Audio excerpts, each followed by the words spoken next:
Welcome to Home Buying 101. This is Francisco here with Nayeli Garay today. Nayeli, thank you for being on the show today. Yay, thank you for having me. So Nayeli, introduce yourself to everybody.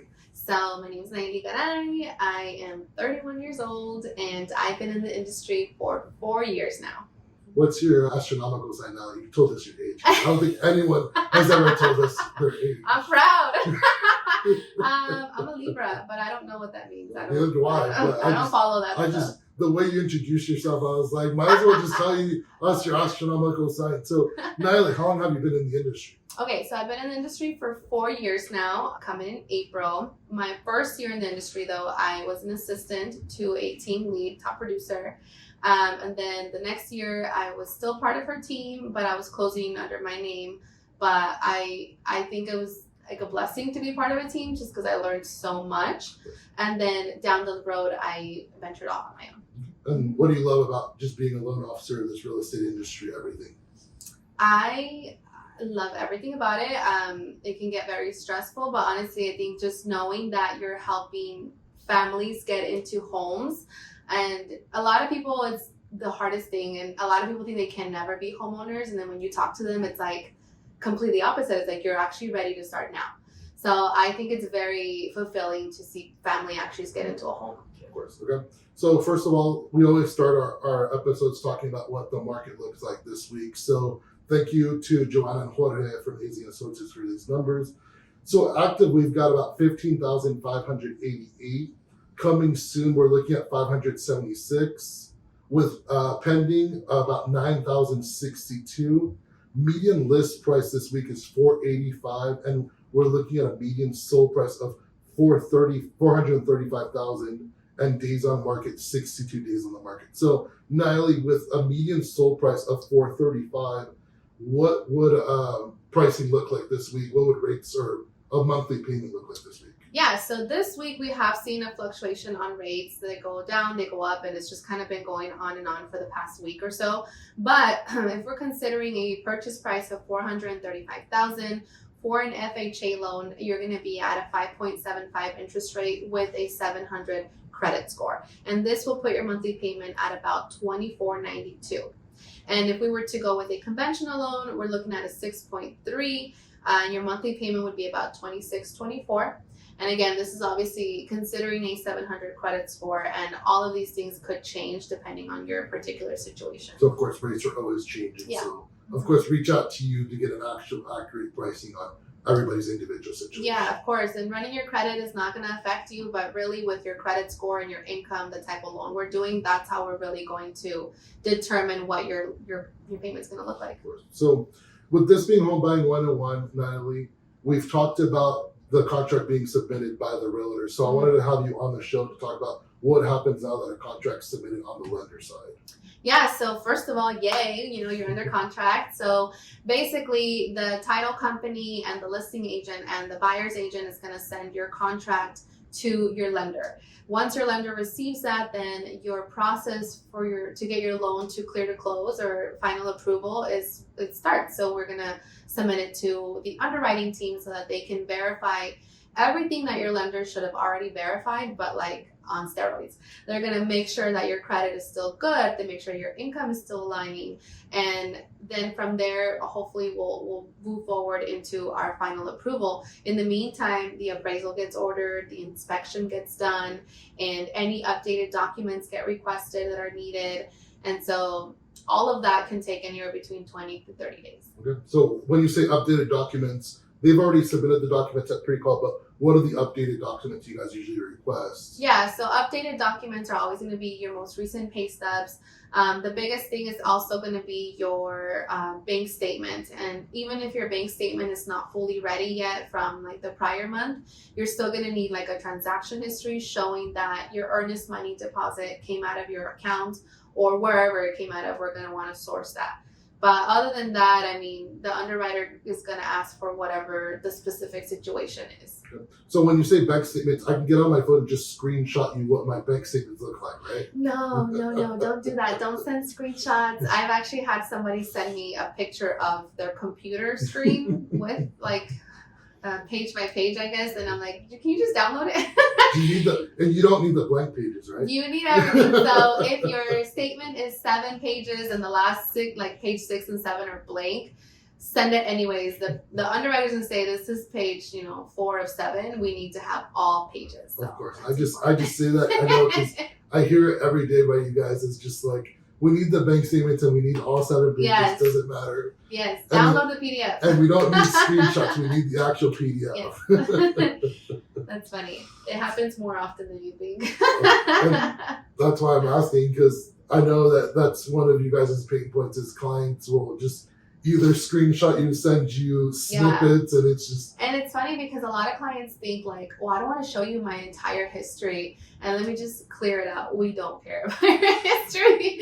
Well, we don't. Like, we want to see the important things, right? Like, if you're making consistent withdrawals to something that's undisclosed, like that's a big deal. We want to see if you're depositing a large amount of money into your account. That's a big deal. But as far as like how many times you go to Quick Trip, like I don't care, right? And I feel like a lot of people think that we're judging down their transactions.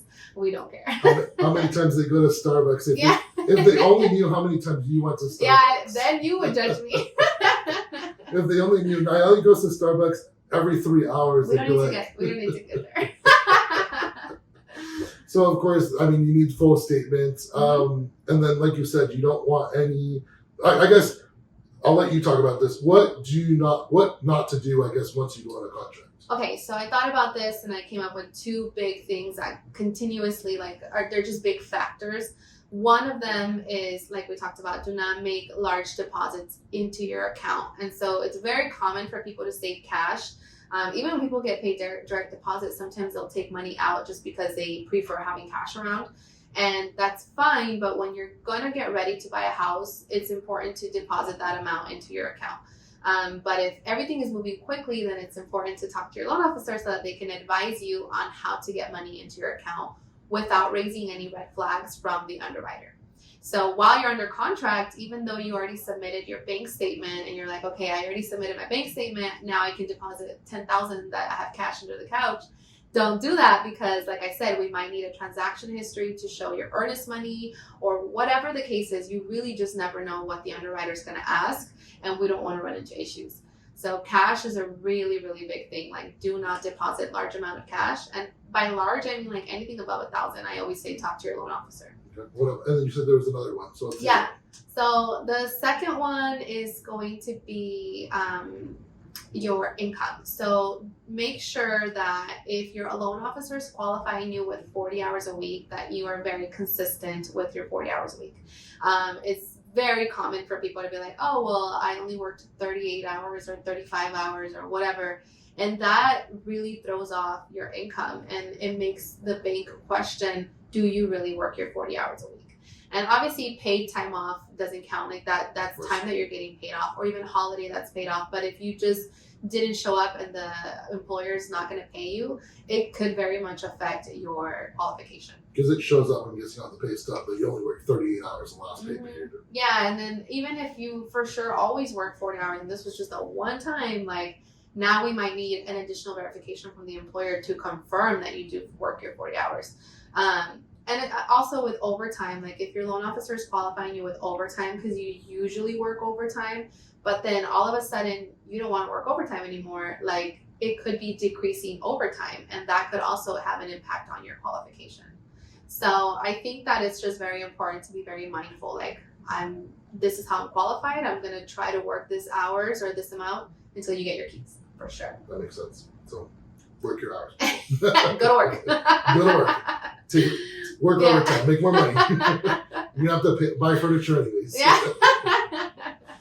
So is there anything else that, now that you don't do that, but is there anything, like you said, you do work your hours, is there anything else that people should be doing while they're in the process, I guess? Yeah, I think that people need to be very mindful that they are under contract, that they are in escrow for a short amount of time. 20 to 30 days is the time where we need to prove to the bank that you are qualified to get this loan.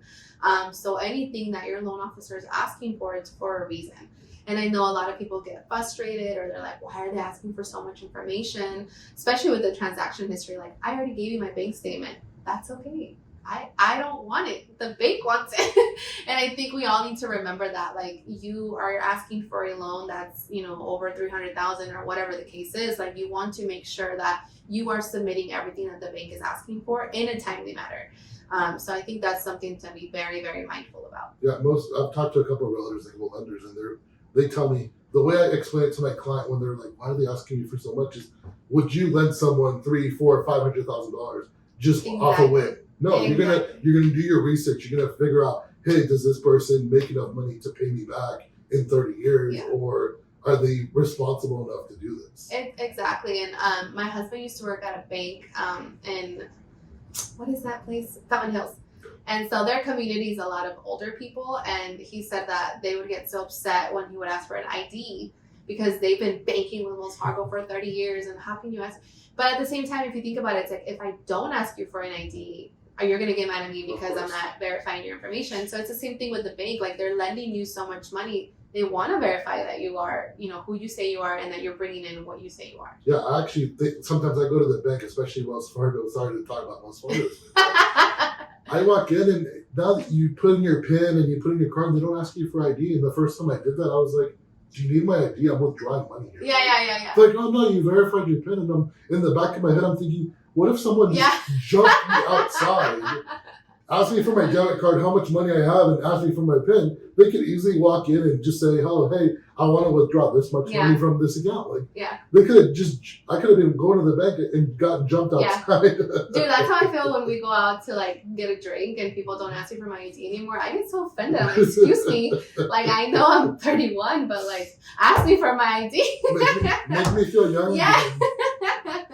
And it's funny when they ask you for ID. We'll just go off a little topic, but they ask you for ID, and you're like, "Oh, you make me feel young." Yeah. But no one laughs at that joke anymore. You know what's funny though? Like, when you don't have your ID, then it's like, I'm 31. Like, why do you need my ID? So it's all about just the double negative there. But it's just funny. But yeah, clients are like, "Why are they asking me for some information?" It's like, they're lending you this much amount of money. It's like, we need to verify. For sure. So something to do while you're under contract is be mindful and be understanding that, your lender is asking you things for a reason, and everybody's goal and purpose is to get you to the finish line and get those keys in your hand, for sure. Yeah. So is there anything else that maybe we should know now that we are under contract? No, I don't. I mean, aside from what we just talked about, obviously, and just be patient. I think a lot of people get, they're nervous, and it's understandable. Like, this is a huge purchase that you're going to make. And for a lot of people, it's their only one. Like, a lot of people don't look at this and I'm going to buy another house in 3 years. Or maybe a lot of older people are like, I've been renting my whole life. I'm going to buy now, and this is my house. So I think that if you choose the right loan officer, I'm just kidding. Like, your loan officer should have you in mind in the entire process.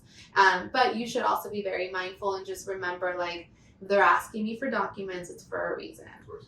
So tell me about someone that just didn't listen to you.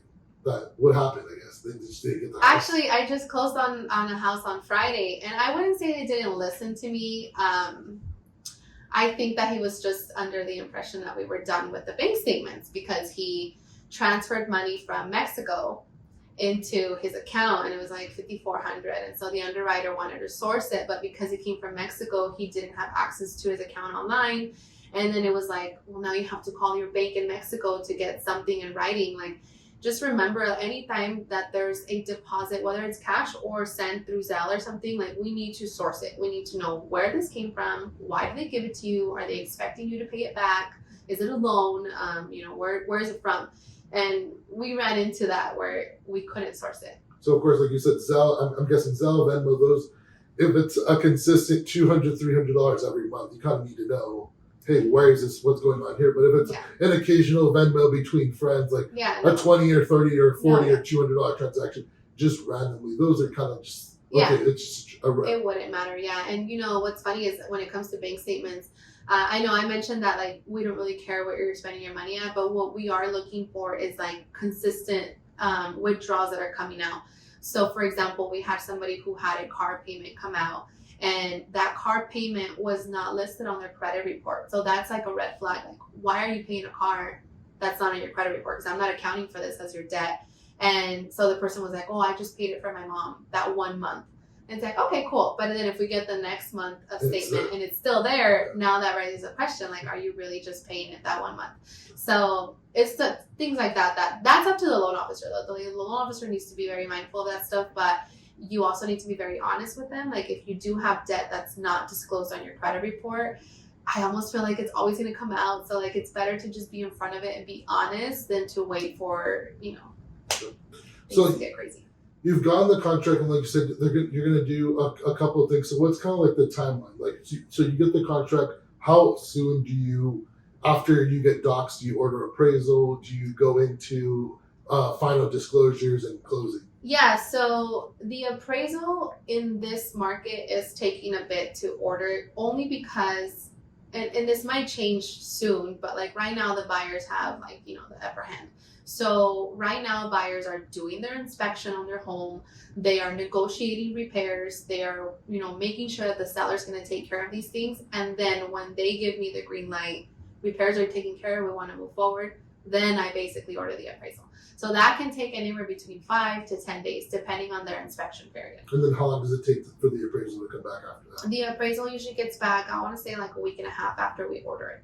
So we order it, it's through a third-party vendor. Like, we have no communication with the appraisal, which is another fun thing that we make fun of, because agents too, like, they think that we have control, and it's like, we really don't. Like, we order the appraisal and that's it. So then it gets ordered, an appraiser accepts it, they schedule it, they go out and do the inspection, then they actually do the report, and then they send it back to us. So all of that, I would say about a week and a half. Nice. So then that's pretty much like 17 days in. So yeah. Basically after that, it's kind of just getting all the ducks in a row and going into clear to close. It's going to clear to close. Once you get clear to close, then, after that, it's like going into title, balancing the numbers out, making sure that your cash to close is accurate, and then sending docs to title so that you sign. Okay. So Nayeli, thank you for being on the show today. If someone wants to reach out to you to talk about their situation or get some numbers for you, of course, start the process. How can we get a hold of you? Yes, so reach out to me to 623-385-9315 or through Instagram. I'm very active on my Instagram at Nayeli Garay Mortgage. Either of those, I'm very responsive. So either you call or text, and I'll be answering. Okay. So thank you for being on the show. And of course, if you guys have any insurance needs or have any additional questions from Nayeli, you can always reach out to us on our show socials. But thank you for being on the show today. Yay, thank you.